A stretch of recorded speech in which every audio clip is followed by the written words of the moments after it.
এই ছবিটি ভালো করে দেখুন। কোনো প্রশ্ন তৈরি হচ্ছে কি আপনার মনে? কোনো পার্থক্য খুঁজে পাচ্ছেন? একটু সময় নিয়ে দেখলেই পার্থক্যটা খুঁজে পাবেন। ছবিটি নিজের ফেসবুক অ্যাকাউন্টে পোস্ট করে যেন এ কথাই অল্প করে বলতে চেয়েছেন এনসিপি নেত্রী সামান্তা শারমিন।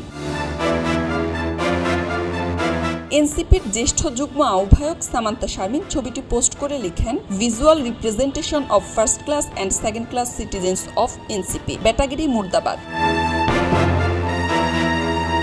যার অর্থ দাঁড়ায় এমন, এনসিপির প্রথম শ্রেণীর এবং দ্বিতীয় শ্রেণীর নাগরিকদের ভিজুয়াল উপস্থাপন।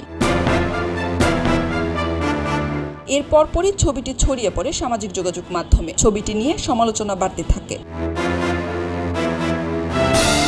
গতকাল ফ্যাসিস্ট আওয়ামী লীগ কর্তৃক সংগঠিত সকল গুম, খুন ও গণহত্যার বিচারের দাবিতে 11 দলীয় ঐক্যের সমাবেশে পুরুষ নেতারা মঞ্চের উপরে বসলেও নারী নেত্রীদের মঞ্চের নিচের সারিতে বসতে দেখা যায়। নারীদের এভাবে নিচে বসিয়ে রাখাটাকে নারী পুরুষের বৈষম্যকে আরও বেশি স্পষ্ট করছে বলে মনে করছেন অনেকেই।